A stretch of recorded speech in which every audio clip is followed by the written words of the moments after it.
Okay, are we ready to get started, everybody? Ready. All right, let's go. Well, welcome, everybody. My name is Megan Steiner, and I'm the Vice President of Marketing here at Richardson. On behalf of our team here today, we're very excited to welcome you to our 45-minute webinar on accessing growth with sprint prospecting, and also later in the webinar, a little bit more about Richardson. So before we get started, two quick housekeeping items that we should all know by now. We're going to reserve some time at the end for some Q&A. So as we go along our 45 minutes together, feel free to submit your questions as we go using the chat or the Q&A features. Also, we are recording today's session. So following our webinar today, you'll be getting a link to the recording and a copy of the slides as well. So let's get started. First, I'm excited to introduce you to my colleague, Sarah Doherty. She is our marketing manager, and she's going to be producing our webinar. Hi, Sarah. I'm also pleased to introduce you to our two speakers for today. Andrea Grodnitsky is our Chief Marketing Officer here at Richardson, and she's going to be providing us with an overview of Richardson a little bit later in our time together today.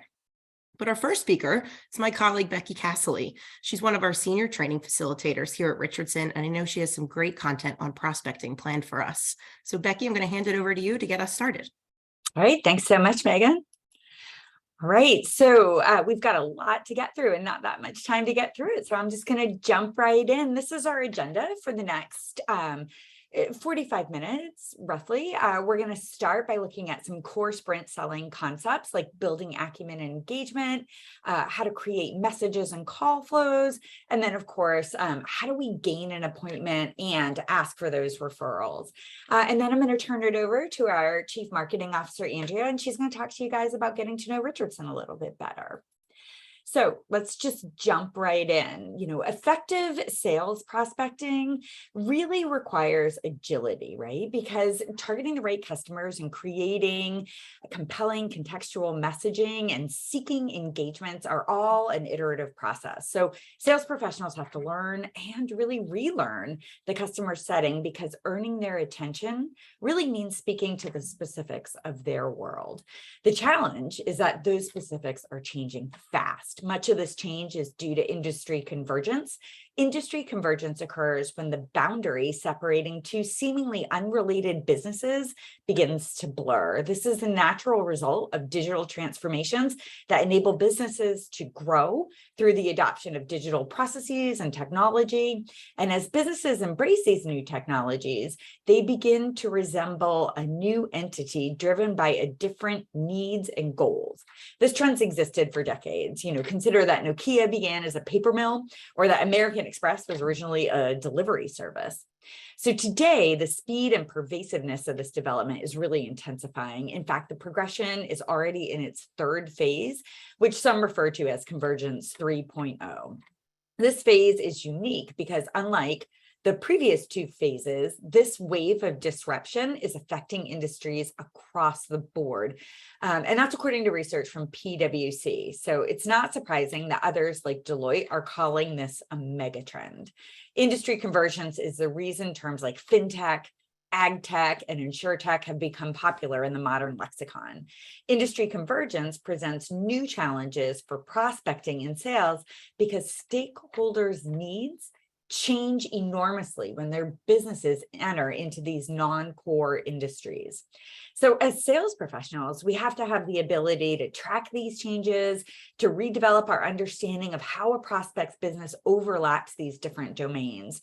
So, as sellers, we have to understand where and how industries intersect. Doing so might reveal that the most pressing needs of a manufacturing customer are not, in fact, related to manufacturing itself, but instead are related to the challenges of Industry 4.0, in which technologies unite digital information from both physical and digital sources.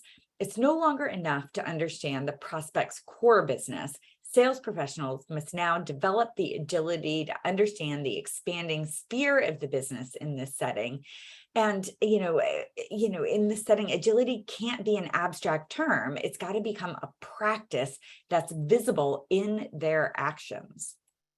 So let's talk about some guiding principles when it comes to sprint prospecting. Most prospects are not eager to talk with someone who's trying to sell them something, but they are eager to engage with a seller who has the goal of constantly providing value and insight in an authentic manner. Most sellers are ultimately held responsible for attaining their quota. However, too often sellers really rely on lead generation from other sources. Today, sellers have to equip themselves to engage as a thought leader, to really nurture relationships and more directly create curiosity with prospects in traditional and non-traditional manners. So while there's plenty of truth that traditional prospecting methods can yield low results, sellers can really increase their odds of succeeding by improving every facet of prospecting: their approach, their targeting, their messaging, their cadence, and of course, their conversations. So our guiding principles are engage to sell, be your own micro-marketer, and challenge the it's a numbers game mindset. So the constant change in selling today have led to a volatile environment. Responding to this volatility in sales is difficult because it puts stress on processes that have become rigid. The answer: embrace that volatility with an agile approach to selling. Our sprint selling methodology is really game-changing agile selling approach to sales that stands on the shoulders of two powerful selling approaches: solution selling and consultative selling, that distills more than 40 years of experience into a single effective methodology. At the center of this methodology is the concept of a selling sprint, the piece that really helps your sellers to be agile throughout the sales process. Selling sprints really are how you move through the phases of an opportunity pursuit and engage with the customer. A sprint's a burst of activity. It revolves around key moments of conversation with each customer. Each sprint should result in a mini close. Selling sprints follow a prepare, engage, advance pattern that embraces the dynamic nature of engaging and selling and integrates specific techniques, skills, and tools to progress each interaction. In the context of prospecting, each customer's interaction, from a formal social engagement to a more formal initial meeting, each customer conversation arms you with knowledge needed to assess your next best move against your original objectives. This really helps you stay agile and adapt as you ultimately attempt to move prospecting efforts to more involved selling efforts. This pattern of behavior really helps you think more objectively and strategically as you plan and execute a single sprint at a time and adapt future sprints based on the outcome of the sprint completed. So let's dig into this first area of focus, which is really building acumen and engagement. Sellers today need to stay disciplined to keep up with what's happening with prospects and customers, and building acumen and creating opportunities to engage are critical to developing a healthy pipeline. So, we just need to remember that this discipline means that we've got to add time to our calendar to prospect and research. Remember, prospects don't want to be sold to or prospected to, but they do want to be engaged. But what can we do more specifically to build acumen and create that better engagement? Well, there's a couple of things. One, identify, right? Most sellers are wired to sell, to have those conversations. They're not the biggest fans of doing research, but as we said earlier, customers want sellers to add value during each exchange, and they will engage with you if you do demonstrate value. So conducting research, protecting that time, and creating a research cadence is part of what is going to build up your acumen. So research is a critical component to building that healthy pipeline. And while proactive research is one way, you can also set up news feeds for your target accounts, industries, set up Google or Yahoo alerts. And if you want to, store them in a designated email folder so you can review information at a set time and put that on your calendar and stick to it. Continue to be a student who really wants to learn. Look for those informational events, webinars, conferences, etc.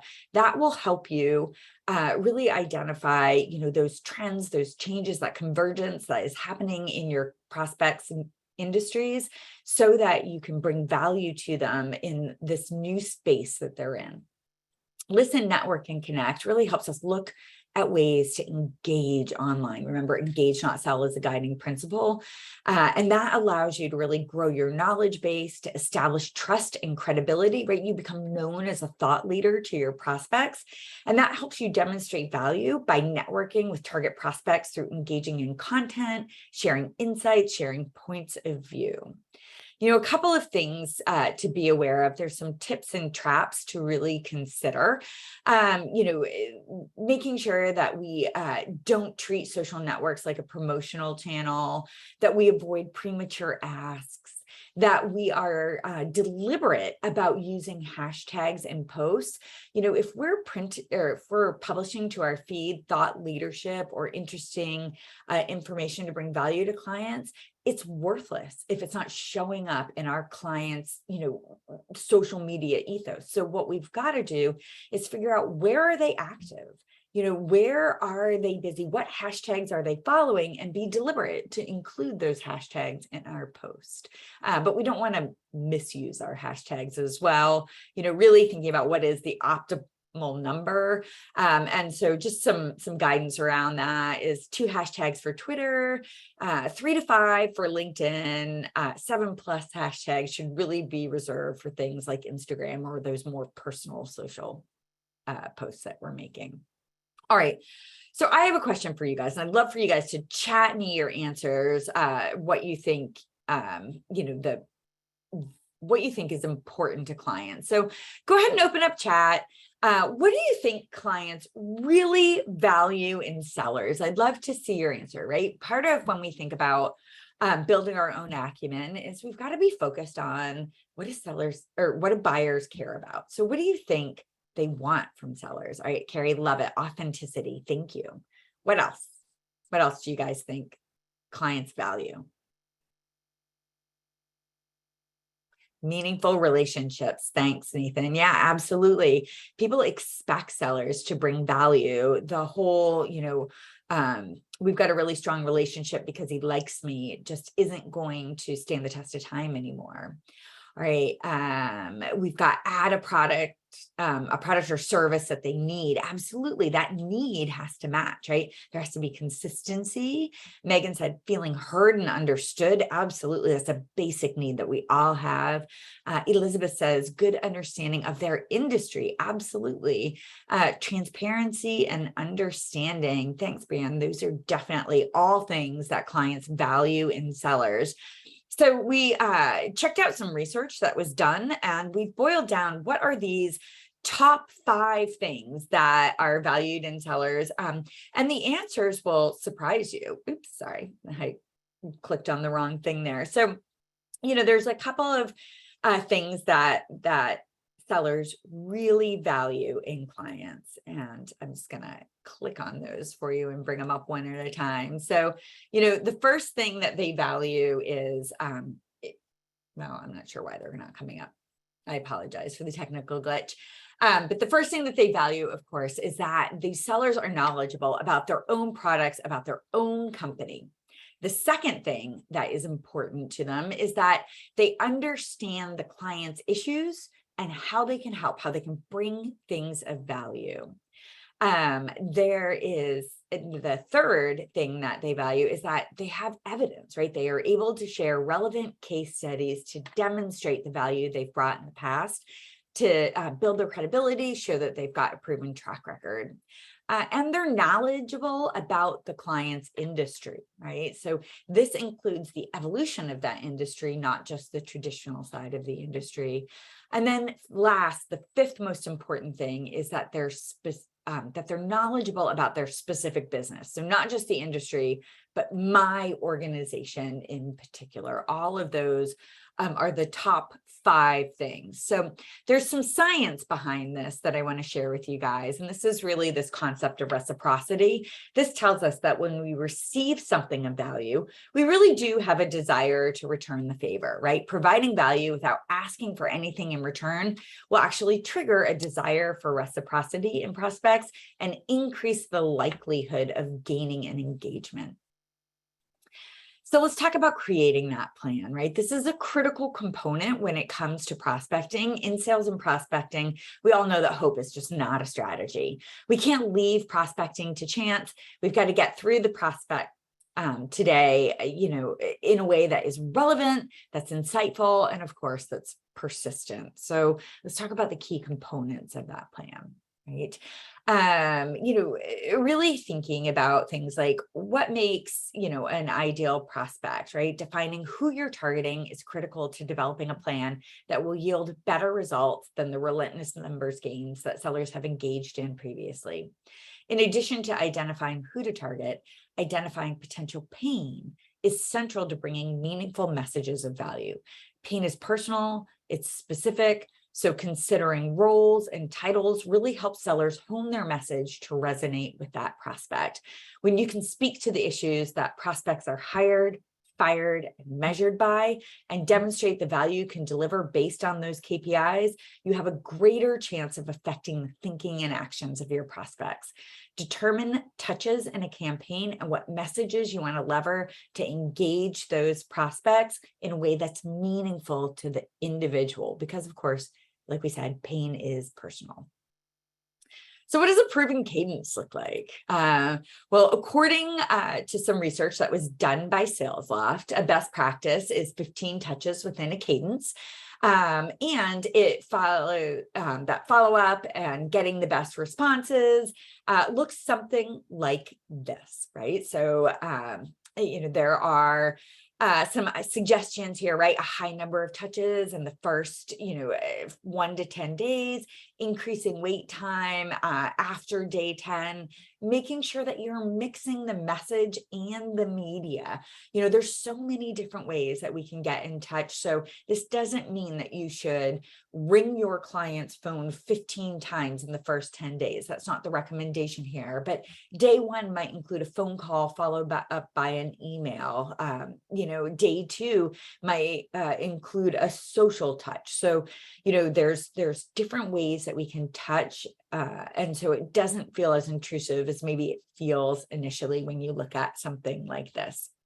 But what we're trying to do here is really leverage something called priming bias. Priming bias tells us that we are more receptive to ideas and information if it's not our first exposure to it.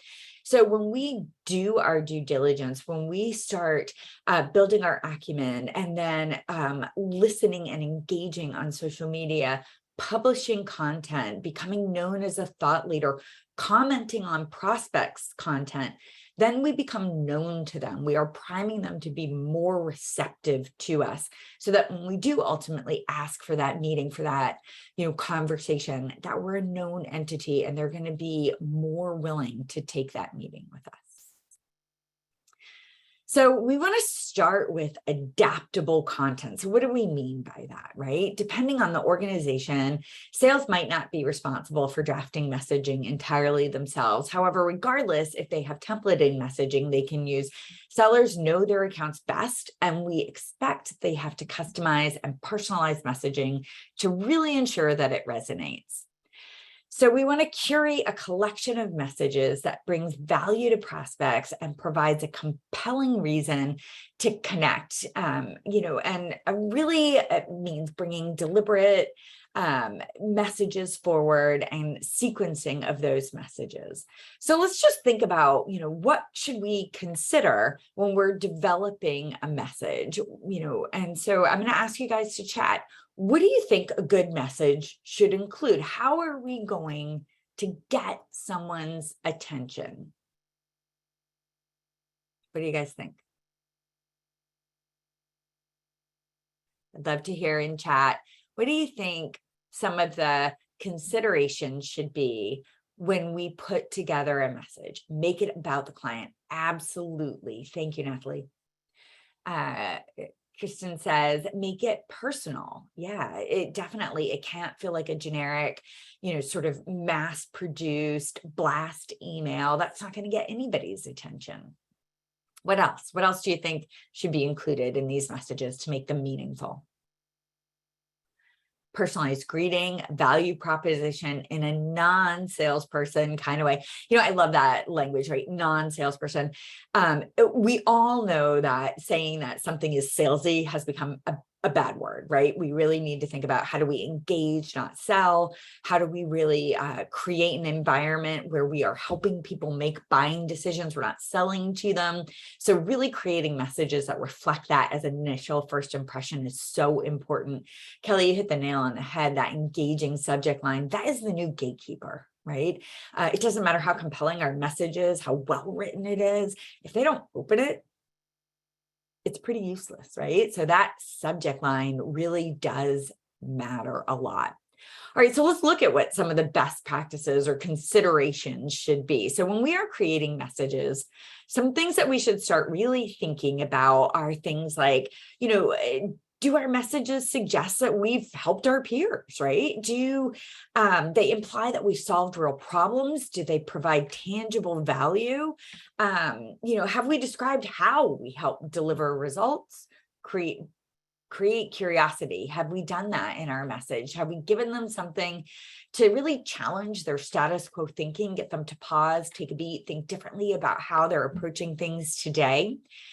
Are we able to differentiate ourselves from others? It's one thing to share insightful ideas. It's another thing for those prospects to then take those insightful ideas to the incumbent and say, hey, what do you have on this, right? We've got to really show our unique ability to solve problems. I love this one. Sound concise, right? Seems so simple, right? I'll just, put together a brief, concise message that really grabs somebody's attention. But I learned actually from my colleague, Andrea, one time, this fabulous quote. And the quote is, if I had more time, I'd write you a shorter letter, which I think is just really describes the challenge of getting concise when it comes to our messaging. But of course, we've got to really look at our message and think about, okay, did we avoid unnecessary details? And have we invited action? So these are all things to consider. And we've got a couple of different message types that we could leverage, right? We could use value statements. We could use pain messaging. We could use success stories. And we could use something called a value proposition, right? These are all ways to customize messages that can easily be adapted and personalized. So let's talk about, some of the science behind this, because of course that's a critical piece, right? We don't want to just make random arbitrary suggestions. There's really some solid reasoning behind why we're making these suggestions. And the reason that customized messaging are so effective and those things that we put to consider are so effective is because of something called saliency bias, right? Saliency bias really tells us that information that is relevant and stands out is much more likely to affect our thinking and actions. So when we think about creating messages, if we just talk about our capabilities without contextualizing it for why a client should care about it or why a prospect should care about it, it isn't going to be as meaningful. So starting with what are the things they care about? What are the pains they experiencing? What are they hired, fired, and measured on can make those ideas and those insights salient to our clients. Without that context, the meaning can be missed. And I'll give you a quick example of what I mean. I one time had somebody selling me a car say to me, you should upgrade one model level because this car comes with locking wheel covers. Yeah, I have no idea what that is, why I would want it. Had they said to me, you had mentioned that you were concerned about X, the next model level up actually includes locking wheel covers, and what that would do is enable you to do Y. Okay, now I've got some context and I can understand why locking wheel covers should be important to me. Without that context, it's meaningless. So in order to leverage saliency bias, you got to start by thinking about what do they care about? What are they hired, fired, and measured on? And how do I connect our capabilities, our differentiators, and our track record with those things that they really care about? So let's look at a couple do's and don'ts. So these are both based on a couple of different sites, right? How to write a sales email, which is from Gong, and then Humantic has 7 deadly sins in email prospecting. And if we sort of net out what they showed us, A couple of do's, write longer emails. Interesting. Ask for interest, not time. For deal emails, use specific call to actions. Don't be afraid to share pricing over email, and take the time to personalize it, right? We know that while we might have messages that we can use over and over, we need to adapt them and personalize them for them to be meaningful. All right, some don'ts. Avoid ROI language in cold emails. It just sounds super braggy, right? Don't make it all about you. We all know that. Don't overload them with unnecessary information. So it's interesting, write longer emails, but make sure that the information is necessary and articulated in a clear, concise, and meaningful way. And then ultimately, don't use boring subject lines, right? So what are good subject lines? That's a really tough question to answer. It's sort of a mystery for everybody. I've seen a lot of different advice. The one consistent piece of advice that I've seen is that a referral's name gets you up to 550% greater response rate than not using a referral's name. So that's still king as far as best subject line. But what that means for sellers is we got to ask for those referrals, right? If we don't have the referrals to put in the subject line, then we're really looking for something that will grab their attention, that will stand out, and that will make them want to click and open those messages when it comes in an email form. So speaking of, gaining that appointment, right, which is really what we're trying to do with our prospecting, getting that at-bat opportunity to really get in front of clients, we really want to think about a couple of different pieces, about, how do we meaningfully engage with them so that they are willing to meet with us? And for those that are willing to meet with us, we want to move them from being willing to actually wanting to meet with us, right? So once we make contact, we need to make sure that their message motivates a prospect to take a meeting.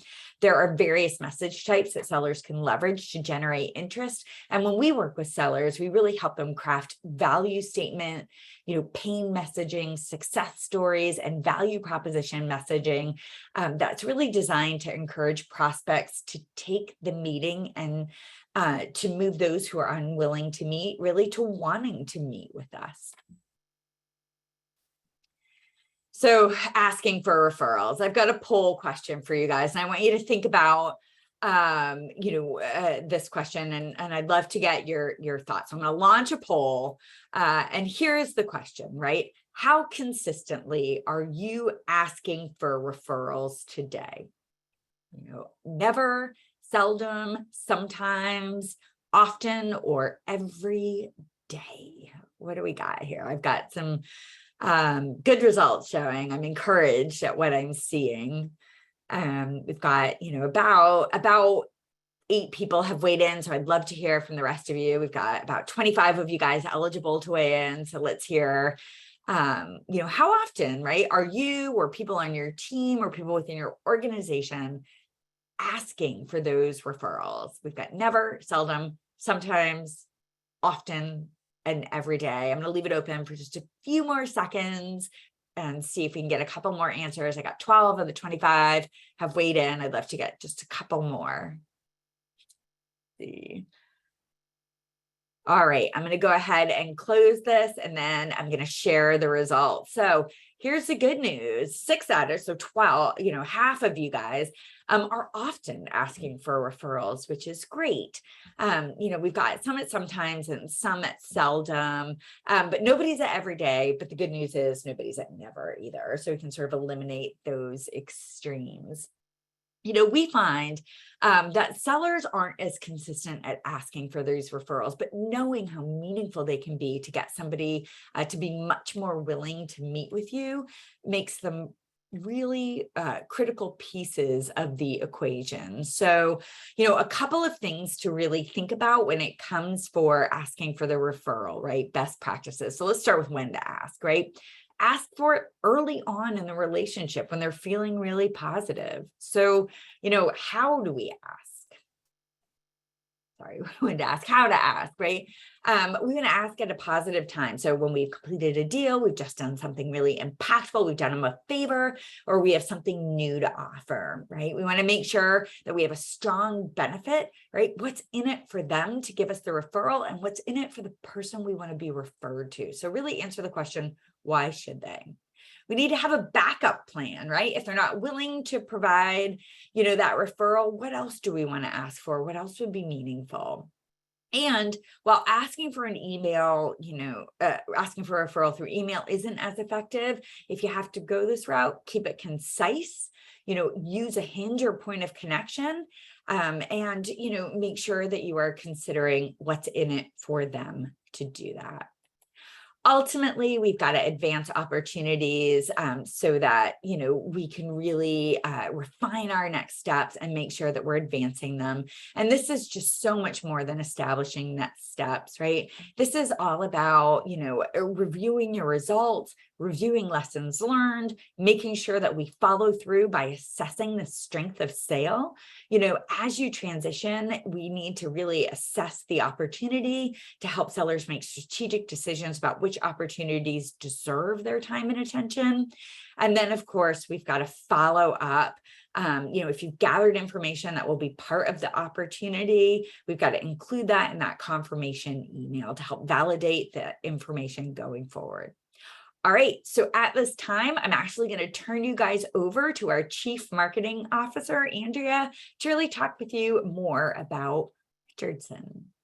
Thanks so much, Becky. So before we just spend a little bit of time on Richardson and what makes us different and unique, we just wanted to share a little bit more about our prospecting program. It covers a lot of the concepts that Becky talked about today and much more to help your sales teams prepare and engage and advance their prospecting efforts. It is a blended learning program. It's offered both VILT, ILT, so in virtual and instructor live, and partnered with a digital learning before and after the sessions on our Accelerate platform. We're going to place a couple of links in the chat. You can learn a little bit more about the program, certainly receive some upcoming thought leadership on prospecting in today's world, and you can click on those.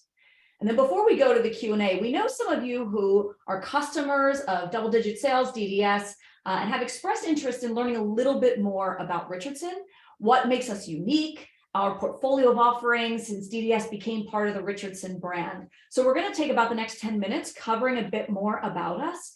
Please stay with us if you're interested. If not, and you just joined to learn more about prospecting best practices, please feel free to jump off at this time, and we'll certainly send a recording and the slides a little bit later today, as Meg mentioned. So for a quick overview of Richardson. So Richardson is a global sales performance improvement company. We are focused on accelerating growth by enabling agility in your sales teams. We've been in business for over 40 years, and we've got a global footprint. We're in over 50 countries in 23 languages. We're very proud to be ranked as a leader in the space by both Gartner and Forrester. Now, why should that matter to you? Well, they are independent analysts who interview our customers, and they look for firms who deliver results, which we know matters to you. They've cited our expertise in creating customized programs that drive relevancy across various selling roles, and our digital learning platform that really stands out in our capability set.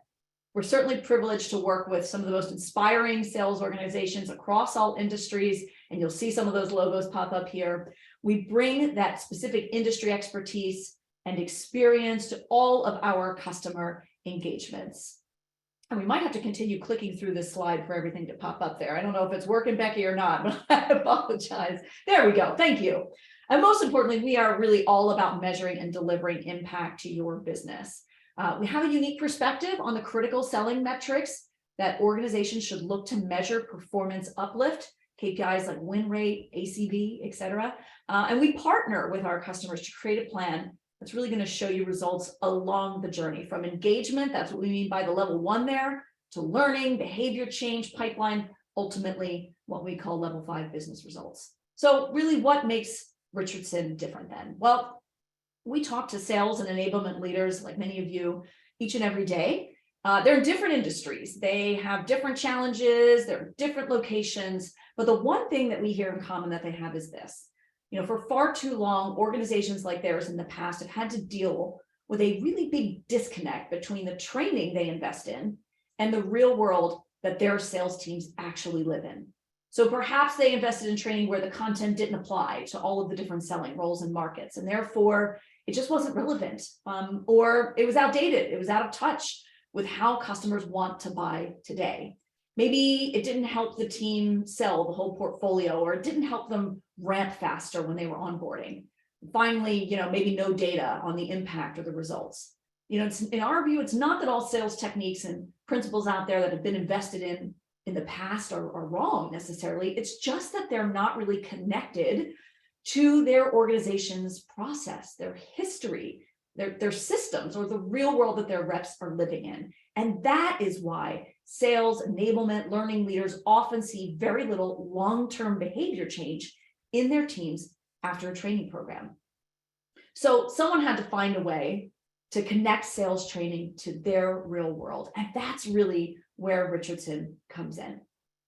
So how do you actually make that real change happen in the field for your reps, for your managers, and connect that training to the real world? It takes three things, and this is really the Richardson difference: more adaptable content, more useful technology, and more visible progress. Now, what do we mean by that? More adaptable content. Instead of giving your sales teams just a rigid methodology, you're going to help them build agility that Becky talked about, with a wider range of skills they can leverage today, tomorrow, or in 10 years. More useful technology. Instead of using a clunky or complicated training platform, you're going to get a mobile-friendly, intuitive interface that integrates with your CRM and makes sense for your sales team and helps them deal by deal in the field. Finally, more visible progress. Very passionate here. Instead of chasing down data that isn't tied to your real world and your business, you really want to be able to focus on the right metrics to show how learning outcomes help drive business performance. And that's the approach that we focus on. We're going to go one layer deeper and then wrap it up here. So forming the foundation of our adaptable content is Richardson's connected selling curriculum. This is a collection of sales training programs, and they're built to work together, build upon each other, and across roles and capabilities in your sales organization to drive a common language and a clear approach for sales performance at scale. Whether it's creating pipeline, winning deals, account expansion, or sales management, our programs build skill across the entire sales lifecycle. When we talk about more useful technology, we really believe that a blended learning approach works best. So our solutions include a learning architecture that blends that live delivery with digital self-paced and personalized learning before and after your instructor sessions to minimize time out of market and maximize that important time spent learning. We hear time and time again when our customers work with our fabulous facilitators like Becky, they really want that time spent getting feedback and valuable coaching from Becky. So making sure that folks can learn before and after is really how we deliver a blended learning approach that drives results. So what does that mean then? In the early phases, effectiveness really means readying salespeople with an assessment of their strengths and their gaps and teaching them those core concepts virtually before they participate in that instructor session. This is done on our Accelerate digital learning platform. And in that platform, we deliver microbursts of learning, including video-based scenarios that really show them skills in action, what good looks like and what they should avoid. Once there, that valuable time is preserved for application of newly learned skills and targeted feedback from a coach like Becky. Finally, post-workshop includes mastery of knowledge gained, critical digital practice activities, right? They have to remember it, and then they have to keep practicing, and then use the learning in the flow of work with CRM-enabled tools so that the skills stay front and center long enough for those new habits to take hold and for you to see that important change taking place. Finally, I mentioned focusing on progress and results. Within our platform, we're able to track critical assessment and learning data, which measures what people are learning and how their skills are developing. From there, we then tie to workflow data through the use of our CRM-enabled tools, which measure the extent to which those skills are being used in the field and, more importantly, moving deals forward in your CRM. And then coaching and support data is also tracked through our platform to help measure willingness to learn, what's happening out in the field in terms of coaching, and that adoption and application. And are the managers really at the end of the day seeing that change happen in the field and in front of customers? Now, tying this data to your critical set of sales metrics and deal outcomes is a collaborative process that we engage in with our customers and guide them to selecting and tracking the right metrics to measure meaningful results for their individual business. So that's a very, very high level overview of Richardson, what sets us apart and the capabilities that we bring to bear for our customers. We thank you for listening a little bit to that. And if you'd like to learn any more, please reach out to us. We'd love to share a little bit more on our view about adaptable content, visible progress, and useful technology. Right now, I'm going to turn it back over to Meg for the last few minutes for a Q&A session. Meg? Yeah, thanks, Andrea.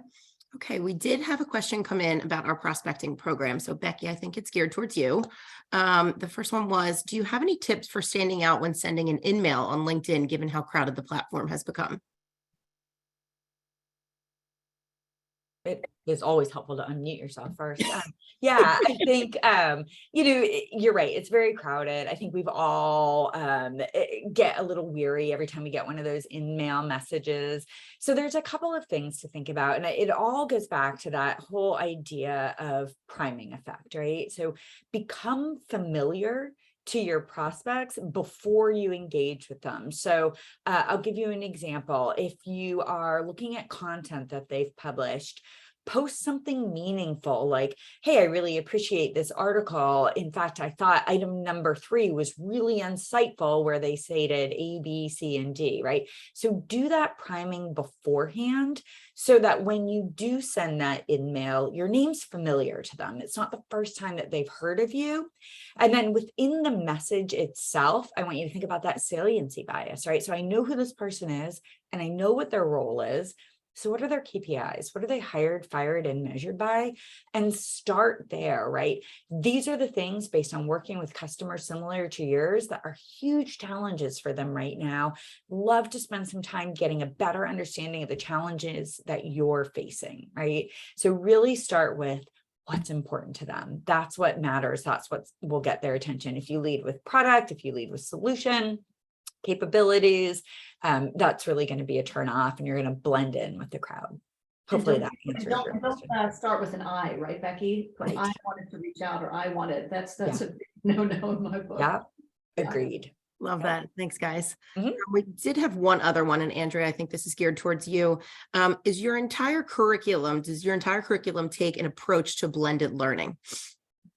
Does our entire curriculum take an approach to blended learning? Yes, almost every single course is available both in VILT and ILT, as well as our digital learning. There is one program like presentations where people are standing up and giving presentations and pitches and getting feedback that we don't necessarily do online, but the bulk of the rest of the content is. Thank you for your question.